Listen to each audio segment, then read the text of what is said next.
What is the reason for the stop, please? You gotta turn the phone off. No, what's going on? I'm driving. Right now, we have probable cause to believe that you're here for alien smuggling, which means before we pull you out of the vehicle, we also need you to put the phone down.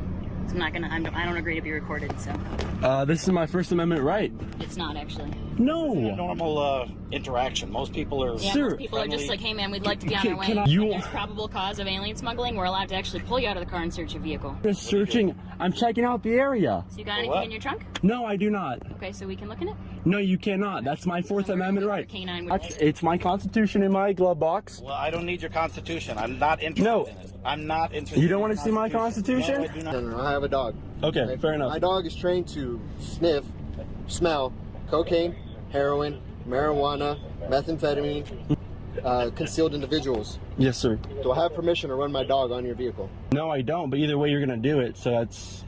Yeah, either way I am. That's why I'm asking you for permission. Yes. How can you feel good about yourself, huh? Where is he? In there? Okay. What'd you do? Dude, that was fucking bull. You pointed to it. Your dog did not alert. That's fine. You motherfucking liar, dude. You're a fucking scumbag.